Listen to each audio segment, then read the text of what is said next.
regalo, tapos yung regalo na yung laruan. So, di ba makikita po natin, sa mukha ng bata yung kasiyahan, yung ngiti niya po. And what more pa po, no?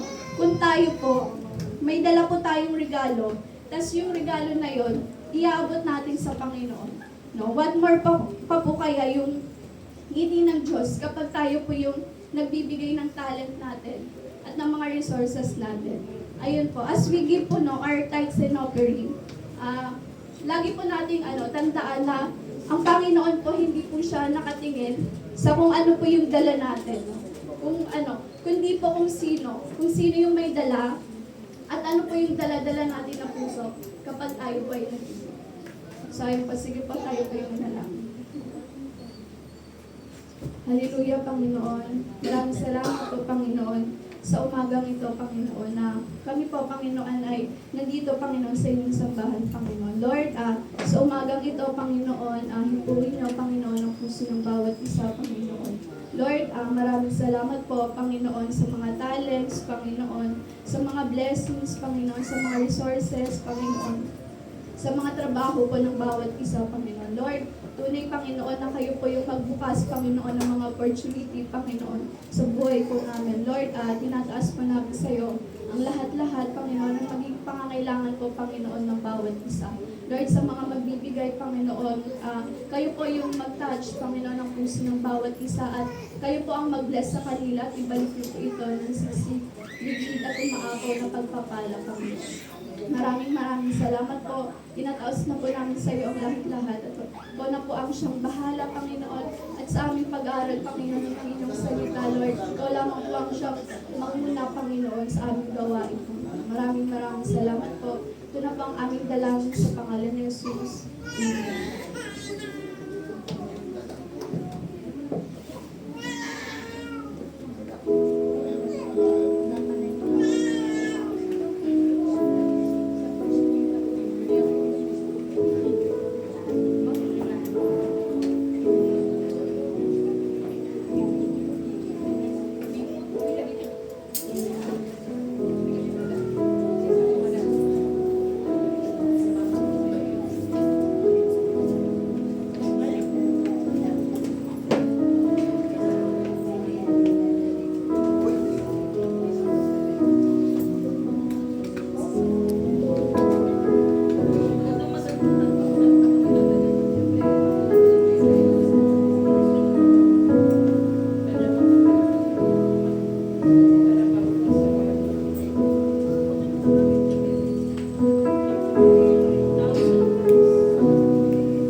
Let's pray. Panginoon, maraming salamat, O God, sa umagang ito. Salamat, Panginoon, na meron po ulit kaming pagkakataon, O God, na magsama-sama, O Lord, sa inyo pong banal na pangalan sa umagang ito. Lord, we continue to acknowledge, Lord, yung kabutihan mo, katapatan mo, kadakilaan mo, Lord, maging yung kabanalan mo, Panginoong Diyos. At tunay sa amin pong kalagitnaan, patuloy po kayong maluwalhati, maitaas, makilala, Panginoong Diyos. Salamat sa mga ikapong ito, salamat sa mga pagpapala, maraming salamat, Panginoon, sa kakayahan na meron po kami, Panginoon, upang magbigay. We continue to pray, Panginoon, na kami po ay inyong pagpalain, ingatan, alagaan, Panginoon, at isustain sa mundong ito, Panginoon Diyos. Maging sa aming pag-aaral ng inyong banal na salita, dalangin namin, Panginoon, ang inyong pangungusap sa bawat isa. Buksan niyo po ang aming puso, ang aming isipan, banal na spirito, as our teacher, as our advocate, comfort, tulungan niyo po kami, Panginoon Diyos. Maraming salamat sa inyo pong pinakamataas na kapurihan. Ito po ang aming panalangin sa tayong pangalan, Panginoong Jesus. Ang lahat po ay magsabi ng Amen. Amen. Isang mapagpalang umaga po sa ating lahat. Bless po ba tayo? Amen. Bless po ba tayo? Amen. Wala pong reason para hindi po tayo para sabihin natin na hindi tayo pinagpala ng Panginoon. Di ba po? Pagising pa lang ng umaga, we are so blessed. Amen. So sige po, tayo po ay dumako na po sa ating pag-aaral ng salita ng Panginoon. And sana po hindi tayo nagsasawa sa akin. Kasi parang nung nakaraan ako lang, di ba? Pero let's hear God's word sa umagang ito. Before ko po i-reveal yung message po natin sa umagang ito, alam niyo po, in this world or sa age natin ngayon, mabilis tayong magpalit. Diba? Mabilis tayong magpalit. Ano po yung ibig kong sabihin? Sa gamit, mabilis tayong manawa, diba? Parang, kapag hindi na natin nakikita yung value ng isang bagay, okay, itsipwera na yan, di ba? Kagaya ng cellphone, outdated na yung cellphone ko. Kailangan ko ng isang updated na cellphone, kaya bibili ako ng bago. Hindi na natin nakita yun. Siyempre hindi ako yun. Kunyari lang. Bibili ako ng bago, at ayoko na nung isa. Gusto ko yung mas may malaking value. Gusto ko yung mas valuable. Di ba po? Ayan po. Alam nyo, kahit sa ating mga tao, minsan, we always question our value, yung worth natin, o yung importance natin, katuwing may pagkakataon tayong hindi tayo yung napipili. Diba? Or kapag may mga panahon na tayo yung nalileft behind. Diba po? Kagaya po, kanyari, if meron po tayong job interview, diba? Parang isa yung napili, ay, hindi ako parang karapat-dapat sa bagay na yon.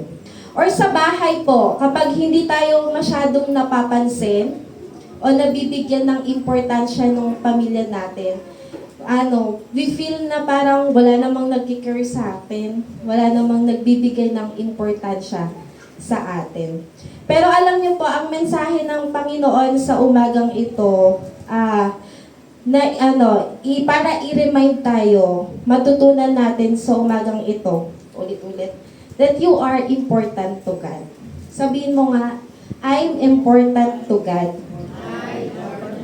Ayan. You are important to God. Tayo po, ikaw at ako, ay mahalaga sa ating Panginoon. There were people na kinu-question nila yung value nila dahil hindi naman nila ito nakikita. At hindi nila nararamdaman sa bahay, sa trabaho, sa school, even sa church, kino-question nila yung importance nila. Subalit ngayon, titingnan po natin kung paano tayo tinitingnan ng Panginoong Diyos. Kung paano tayo binigyan ng halaga ng ating Panginoon. Ayan. First point po, sabi, you are important to God because He created you in His image. Alam na po natin yung katotohanan nito. Tayo po ay mahalaga, ikaw po, ako po ay mahalaga sa Panginoon dahil tayo po ay nilikha ayon sa wangis ng ating Panginoon. Sabi po ng Genesis 1:27, nilalang nga ng Diyos ang tao ayon sa kanyang larawan. Sila'y kanyang nilalang na isang lalaki at isang babae. Alam niyo po, importante tayo sa Panginoon dahil ang Diyos mismo ang naglikha sa atin at yung pagkakalikha niya sa atin ay ayon po sa kanyang larawan. Ang paglikha sa atin ng Panginoon ay hindi po unwanted or hindi po siya aksidente. Or hindi po dahil nagkamali lang ang Panginoon. Or hindi po tayo putok sa buo. Yung pagkakalikha po sa atin ng Panginoon ay talagang itinalaga ng Panginoon. Intentionally. God created the man and formed the man through His own hands.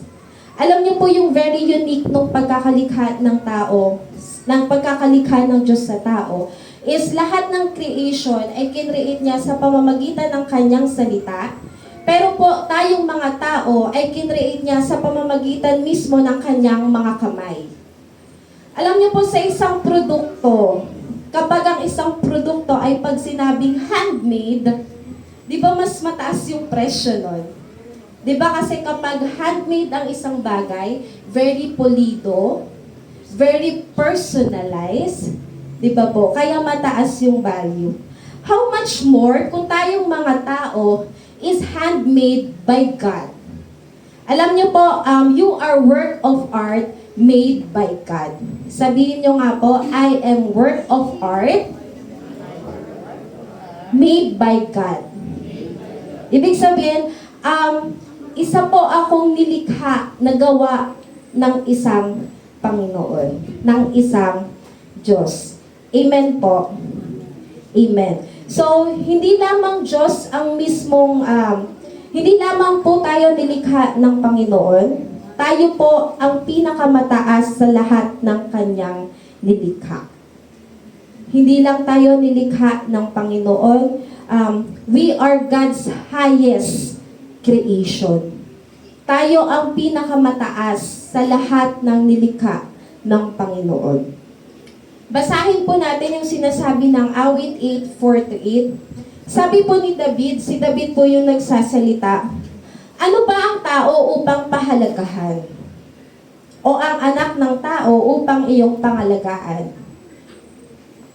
Verse 5, nilikha mo siyang mababa sa iyo ng kaunti, pinuspos mo siya ng dangal at ng luwalhati.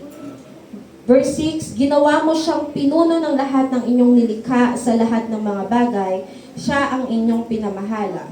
7, mga tupa at kawan, pati ng mga mababangis, lahat ng ibong lumilipad at mga isda sa karagatan at sa lahat ng nilikhang nasa karagatan.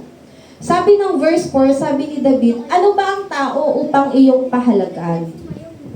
O ang anak na tao para iyong pangaalagaan? Alam niyo po, pinapahalagahan tayo ng Diyos at ang Diyos na makapangyarihan sa lahat ang nag-iingat sa atin at nangangalaga sa atin. Subalit naisip na po ba natin kung bakit ganito na lang magpahalaga ang Panginoon sa atin? Na kung mas tutuusin, tayo pong mga tao ay pawang mga alikabok lamang sa harapan ng Diyos. Sa totoo lang po, hindi tayo kailangan ng Diyos. Diba? Sino ba naman tayo para kailanganin at ingatan at talagaan ng Panginoong Diyos? Alam nyo kasi tayo pong mga tao, diba? We care for someone na alam nating may pakinabang tayo.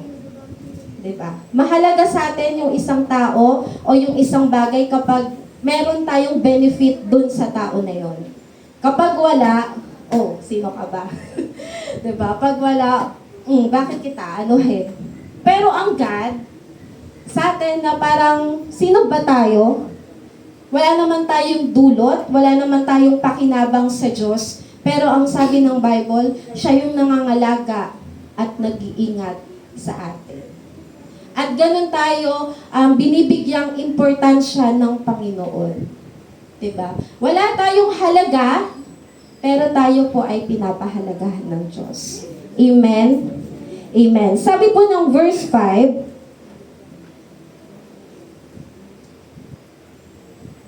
nilikha mo siyang mababa sa iyo ng kaunti, pinuspos mo siya ng dangal at ng luhalhati.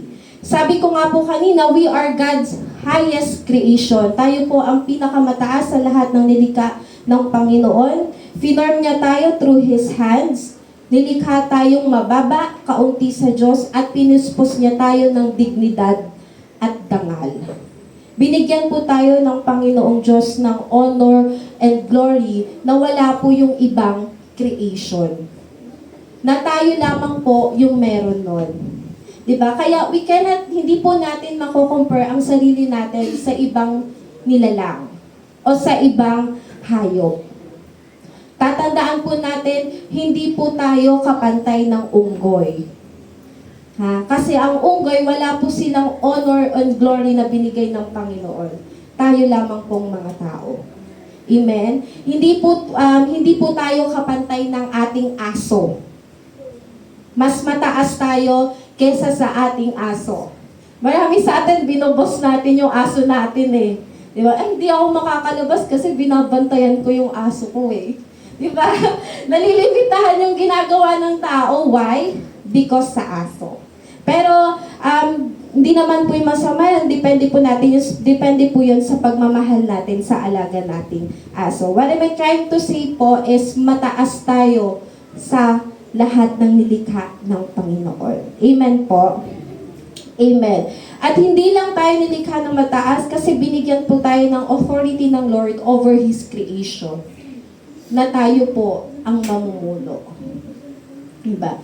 So nakita ko dun sa internet yung AI na parang binaliktad yung sa isang factory ng mga itlog. Diba? Parang eventually magiging chicken yun. Ang naging itlog yung mga tao. Tapos yung mga nag-aayos yung mga chicken.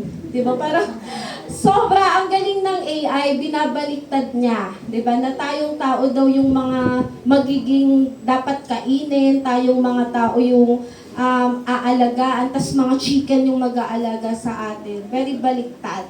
Hindi po yun yung dinesign ng Lord sa ating mga tao. Dapat tayo ang nangangalaga dahil meron po tayong authority over God's creation. Amen po. Amen. Sabi po, hindi lang po tayo highest creation ng Lord, tayo din po ay offspring of God. Tayo daw po ay mga anak ng Diyos na nagmula sa Diyos. Ito pong accounts ng Acts, si Paul po yung nagsasabi dito kung saan nakita niya yung lugar sa Athens na itong mga taong ito sumasamba sa Diyos na hindi nila kilala. Kasi nung pag-iikot ni Paul dun sa Athens, meron siyang nakitang rebulto. Tapos nakalagay unknown God, o di ba? Hindi nila kilala yung sinasamba nilang Diyos. Pero etong si Pablo, ipinakilala niya kung sino ang Diyos dun sa mga tao na yon. Basahin ko po, sabi ng verse 26, mula sa isang tao, si Pablo po yung nagsasalita, mula sa isang tao ay nilikha niya ang lahat ng lahi sa buong mundo. Itinakda niya sa simula't simula pa ang kanilang panahon at hangganan. Ginawa niya iyon upang hanapin nila ang Diyos, baka sakaling sa kanilang paghahanap siya ay matagpuan nila. Ang totoo, hindi naman siya talagang malayo sa bawat isa sa atin, sapagkat nakasalalay sa kanyang ating buhay, pagkilos at pagkatao, tulad ng sinabi ng ilan sa inyong mga makata. Tayo nga'y mga anak niya. Verse 29, sapagkat tayo'y mga anak ng Diyos, huwag nating akalain na ang kanyang pagka-Diyos ay mailalarawan ng ginto, pilak o bato na pawang likha ng isip at gawa ng kamay ng tao. Alam niyo po, sabi po dito ni Pablo, tayo po ay mga anak ng Diyos. Alam niyo po yung nakita ko dito, we are created po with a personal connection sa ating Panginoong Diyos. Na talagang ang tao, nagmula sa tao, at meron po tayong connection sa Kanya. Amen po. Mula sa Diyos. Di po ako aware kapag ganun yung lagi ako sinasabihan na tayo po ay nilikha ng Diyos na meron pong connection sa ating Diyos. Amen po. Amen. So lagi po nating tatandaan that we are valuable sa ating Panginoon. Why? Because God created us from His own image and likeness. Hindi lang po yun, tayo po ang pinaka-mataas na nilikha ng ating Panginoong Diyos. Pangalawang point po, you are important to God because He cares for your everyday needs. Tayo po ay importante sa Panginoon dahil meron po siyang concern sa ating araw-araw na pangangailangan. Alam niyo po itong bagay na to, hindi ko na po ito kailangang sabihin pa or i-explain sa bawat isa. Kasi very evident tong katotohanan na to sa buhay natin. Di ba po? Subalit, ito po yung bagay na madalas na nane-neglect ng tao. Yung everyday provision ng Lord sa buhay natin. Paano ko po nasabi? Kasi sa araw-araw ng buhay natin, sometimes na-appreciate lang natin yung mga extraordinary na bagay na nangyayari sa buhay natin. Kapag normal day lang or parang nasanay na tayo, okay. Pero kapag may pang Jollibee tayo, kapag may extra tayo, Lord, you are our great provider talaga. Pero sa mga normal days lang, basic lang, common lang. Pero alam niyo po, ito talaga yung nagpapatunay ng importance natin sa ating Panginoong Diyos. Na hindi nga tayo pinapabayaan. Hindi nga pinapabayaan yung kanyang mga nilikha. Di ba po? Yung gawain sa atin ng Panginoon, hindi po natapos nung tayo ay nilikha sa mundo. At habang tayo po ay nabubuhay, patuloy po tayong inaalagaan at iniingatan ng ating Panginoon. Amen po. Amen po. Amen. Sabi po ng Matthew 5:44-45, ngunit ito naman ang sinasabi ko, ibigin ninyo ang inyong mga kaaway at ipanalangin ninyo ang umuusig sa inyo, upang kayo'y maging tunay na mga anak ng inyong Ama na nasa langit, sapagkat pinapasikat niya ang araw sa mabubuti, gayon din sa masasama, at nagpapaulan siya sa mga matuwid at sa mga di matuwid.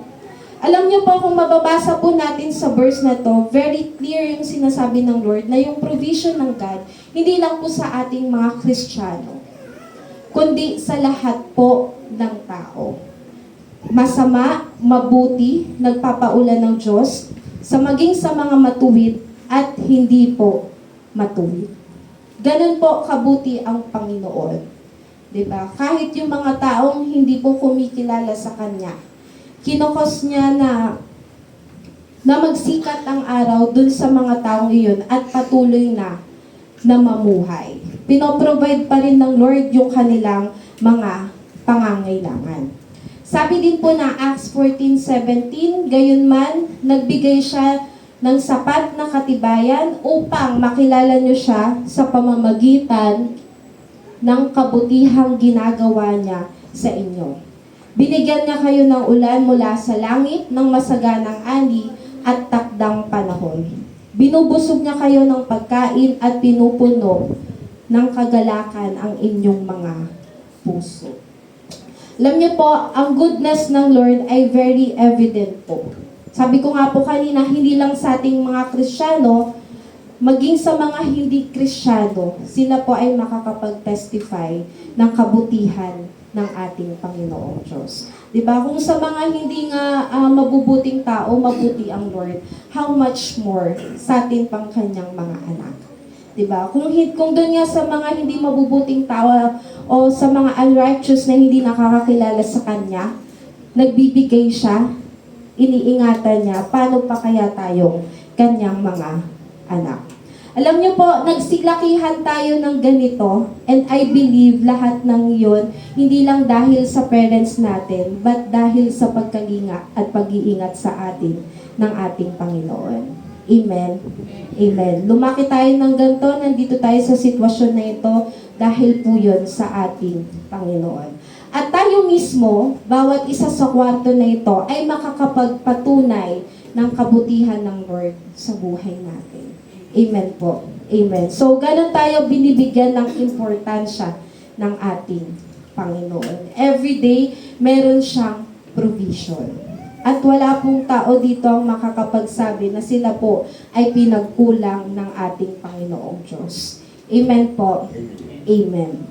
So, pangatlo po, you are important to God because He loved you so much that He gave His only Son to die for your sin. Diba? Una po, you are important to God because He created you in His image. Pangalawa, you are important to God because He provides or He cares for your everyday needs. Pangatlo po, you are important to God because He loved you so much that He gave His only Son to die for your sin. Alam po natin yung katotohanan na ito, na yung greatest expression ng pag-ibig at care ng Lord sa tao ay sa pamamagitan po ng kanyang anak na si Jesus. At alam po natin kung bakit po yun ginawa ng Panginoong Diyos. At hindi po siya nagsasawa sa atin na ulit-ulitin to, na palagi tayong i-remind sa bagay na ito. Dahil baka iba sa atin ay nakakalimutan kung bakit namatay ang Panginoong Jesus sa krus. Why? Dahil po meron po tayo po ay importante sa ating Diyos. Sabi po ng Roma 3:23, sapagkat ang lahat ay nagkasala at walang sinumang nakaabot sa kaluwalhatian ng Diyos. Sapagkat ang lahat po ay nagkasala at walang nakaabot sa kaluwalhatian ng Diyos. At ito po ang condition ng tao sa harapan ng Panginoon. We are separated sa ating Panginoon. But God cares for us. Hindi niya hinayaan na maging ganun na lang. Kasi dahil alam ng Panginoon, kung wala tayo sa piling niya, lahat po tayo ay mapapahamak. Lahat po tayo ay magkakaranas ng walang hanggang kamatayan. But sabi po ng Roma 6:23, sapagkat kamatayan ang kabayaran ng kasalanan, ngunit ang walang bayad na kaloob ng Diyos ay buhay na walang hanggan sa pamamagitan ni Kristo Jesus na ating Panginoon. Sabi po doon, tayo po ay hiwalay sa Diyos, tayo po ay makasalanan, at ang kabayaran ng kasalanan ay kamatayan. Sabi dito, ngunit ang walang bayad na kaloob ng Diyos ay buhay na walang hanggan sa pamamagitan ni Kristo Jesus na ating Panginoon. Alam niyo po, sa sobrang pagpapahalaga sa atin ng Panginoon, yung buhay na walang hanggan is free na. Wala nang bayad. Ganon tayo pinapahalagahan ng Panginoon. Alam niyo po, sa mundong ito, wala nang free. Lahat po may bayad. Inaantay na lang natin na yung hangin may bayad eh. Kasi tubig, yung pangunahing pangangailangan natin may bayad eh. Praise the Lord, hangin, wala pa namang bayad. Pero alam niyo po sa Panginoon, yung buhay na walang hanggan na kailangan ng lahat ng tao, dahil sa pagpapahalaga niya sa atin, ginawa niya ng free. Wala pong bayad sa pamamagitan ng kanyang anak na Panginoong Jesus. Wala po tayong dapat gawin. Hindi na tayo pinahirapan ng Diyos. Diba? Wala nang ibang standard para tayo ay magkaroon ng buhay na walang hanggan. Ang sabi lang ng Bible, tayo ay sumampalataya sa Panginoong Jesucristo. At ganun kabuti ang Panginoon sa buhay natin. Buti na lang hindi ginawang standard ng Lord. O kailangan hindi ka hindi mo dapat sinusunod mo yung 10 Commandments o yung Torah o yung Law ni Moses. Buti na lang hindi po tayo naligtas sa pamamagitan ng ating mga gawa, kundi sa pamamagitan ng Panginoong Jesucristo. Mabuti po ba ang Panginoon? Amen. And I agree po sa bagay na yun. Sabi po ng John 3:16, sapagkat gayon na lamang ang pag-ibig ng Diyos sa kasangkatauhan, kaya't ibinigay niya ang kanyang kaisa-isang anak, upang ang sinumang sumampalataya sa kanya ay hindi mapahamak, kundi magkaroon ng buhay na walang hanggan. Alam niyo po yung importance natin or yung value natin, ganun na lang kagrabe sa Panginoon dahil yung pinaka-valuable sa God ay ibinigay niya para sa atin. Walang iba kundi ang ating Panginoong Jesucristo. Diba? Tayo pong mga tao, we always search sa mundo na to na nasan ba yung halaga ko? Asan ba yung value ko? Makikita lang pala natin to sa salita ng Panginoong Diyos. 'Di ba? Madalas sa isang tao, parang hinahanap natin na importante ba ako dito sa tao na to? Talagang pinapahalagahan ba ako nito? 'Di ba? Madalas may mga question tayo. Pero no doubt na ang Panginoong Diyos ang nagpapahalaga sa atin. Kasi sabi ng Bible, even yung kaisa-isang anak, and I'm sure valuable sa God yun, ibinigay niya para sa atin. So, ganun po tayo pinapahalagahan ng ating Panginoon. Kaya sa kwarto na ito, wala pong magsasabi na, wala namang nagmamahal sa akin eh. Wala pong magsasabi nun dito dahil ang Diyos po ang tunay na nagmamahal sa atin. Hindi po natin masasabi na parang hindi ko naman na-feel yung love. Alam niyo po, ipinaranas ng Panginoong Diyos yung pag-ibig niya sa bawat isa. And I believe sapat po yun para makita po natin that we are lovable. Na tayo po ay tunay na minahal ng ating Panginoong Diyos. Amen po. Amen. Sabi po ng Roma 5:10, dati tayo'y mga kaaway ng Diyos, ngunit tinanggap na niya tayo bilang mga kaibigan sa pamamagitan ng pagkamatay ng kanyang anak. At dahil dito, tiyak na maliligtas tayo sapagkat si Kristo ay buhay. Alam niyo po ang buti ng Lord. From being enemy, tayo daw po ay naging mga kaibigan ng Diyos. Grabe po yung pagtanggap sa atin ng Panginoon. Sa pagiging kaaway, hiwalay sa Diyos, ngayon itinuturing na po tayo kaibigan.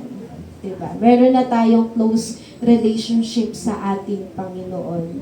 At dahil lang po lahat ng yon sa ginawa ng kanyang anak na ang Panginoong Hesukristo. Amen po. Amen. And 1 John 4:10, sabi po, ito ang pag-ibig. Hindi sa iniibig natin ng Diyos, kundi tayo ang inibig niya at sinugo niya ang kanyang anak upang maging handog para mapatawad sa ating mga kasalanan. Sabi po ng Bible, ito daw po yung real love. Hindi po yung may capacity tayo mahalin ng Panginoon, but yung totoong pag-ibig is yung ginawa ng Diyos sa buhay natin. Amen po. Amen. And that's how important us sa ating Panginoong Diyos. Hindi lang yon, talagang tayo ay kanyang inibig at hindi niya lang yun sinabi. Talagang pinatunayan niya sa bawat isa na you are important to me. Na tayo po ay mahalaga at kanya po iniibig. Amen po. Amen. Lastly po, sabi po ng pang-apat na point, you are important to God because He knows us all by our names. Alam niyo po, importante tayo sa Diyos dahil kilala niya po tayong lahat. Wala po sa lugar na ito o sa labas man sa buong mundo ang hindi kilala ng Panginoon. Lahat tayo kilala ng Panginoon. Kilala niya ang pangalan natin.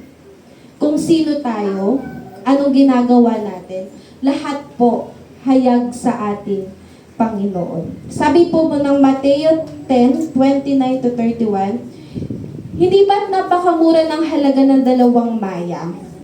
Pero wala ni isa man. Parang tutulate. Babasahin ko na lang po. Hindi ba't napakamura ng halaga ng 2 maya? Pero wala ni isa man sa kanila ang nahuhulog sa lupa nang hindi ayon sa kagustuhan ng inyong Ama. Mas lalo na kayo, maging ang bilang ng inyong mga buhok ay alam niya. Verse 31, kaya huwag kayong matakot dahil mahalaga kayo kaysa sa maraming maya. Alam niyo po yung maya na ibon na palipad-lipad dyan sa labas. Sabi po dito na yung maya, hindi yan malalaglag hanggang hindi pinahihintulot ng God. Ibig sabihin, etong mga maya na ordinaryong nakikita natin dyan sa labas, yung buhay nila iniingatan ng Panginoon. ano man yung mangyari, yung control ng buhay nila ay sa Panginoon. Sa ating mga tao, ano ba yung value ng maya? Sa magkano ba natin to pwedeng ibenta? Di ba mura lang? Pero sa atin daw mga tao, sabi po dito, higit tayong mahalaga kesa sa mga maya. Di ba? Even the numbers of our hair ay bilang po ng Panginoon. Ganun niya tayo binibigyan ng importansya. Kaya sabi po ng Bible, huwag tayong matakot. Dahil mahalaga tayo sa anumang maya. Amen po. Amen. Tatandaan po natin na tayo po ay kilala ng Panginoong Diyos. Ang Diyos po ay mayroong concern sa atin at tayo po ay Kanyang pinapahalagahan. Amen po. Amen. Sabi po ng 2 Timoteo 2:9, ngunit matibay ang pundasyon itinatag ng Diyos at dooy nakatatak, kilala ng Panginoon kung sino-sino ang tunay na Kanya. At bawat nagsasabing siya'y Panginoon ay dapat na lumayo sa kasamaan. Alam niyo po, kung tayo'y sa Panginoon, kilalang kilala tayo ng Lord. Amen po. And I believe, kasama nung kanyang pagkilala niya sa atin, ay ang tunay na pag-iingat niya sa bawat isa.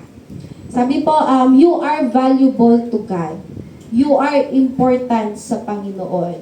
Inaalagaan niya tayo, iniingatan niya tayo, nilikha niya tayo sa pamamagitan ng kanyang sariling kamay. Yung kahalagahan po natin ay hindi po nakabase sa edad natin. Hindi po nakabase sa ating talino. Hindi po nakabase sa ating kayamanan. Hindi po nakabase sa kung anong meron tayo. But yung value natin ay nakabase po kung paano tayo tinitingnan ng Diyos Ama. Amen po. Amen. Alam niyo po, mayaman ka man o mahirap, sa tingin man ng mga tao, wala kang kwenta, wala kang hindi ka importante, pero sa mata ng Panginoon, importante ka. Namatay po ang Panginoong Jesus hindi lamang po sa mga matatalino, mayayaman, may kakayahan. Sa lahat po ng tao namatay ang Panginoong Jesus at kasama po tayo doon. Pinaranas ng Panginoon ng Diyos sa mga makasalanan, kasama tayo doon at hindi lamang po sa mga taong mababait.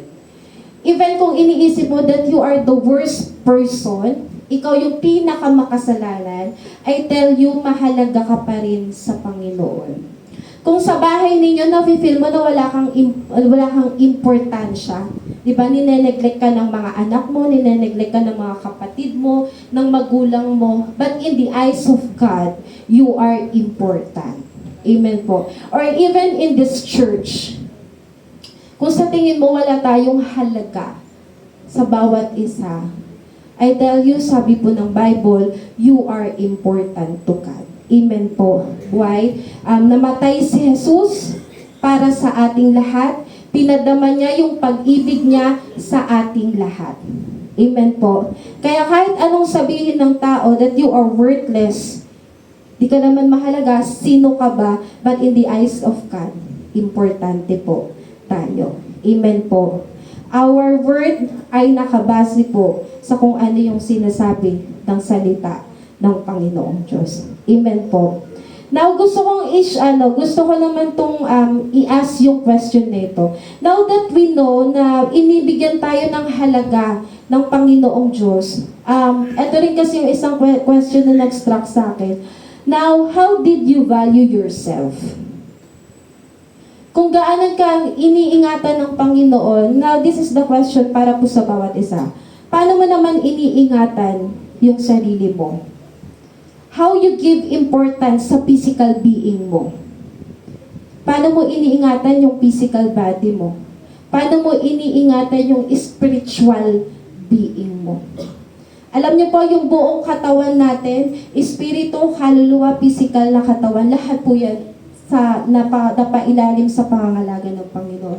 Pero tayo, paano natin pinapangalagaan yung katawan o yung buhay na iniingatan ng ating Panginoong Diyos. And lastly po, and this message is not for, hindi lamang po para sa atin. Marami ding tao na yung tingin nila sa sarili nila that they are not important. Now that we know na tayo sa sarili natin, how can we help them? Na makita nila kung gaano sila ka-valuable sa ating Panginoong Diyos. Amen po. Amen. Sige po, let us stand up and let us close our eyes and let us pray.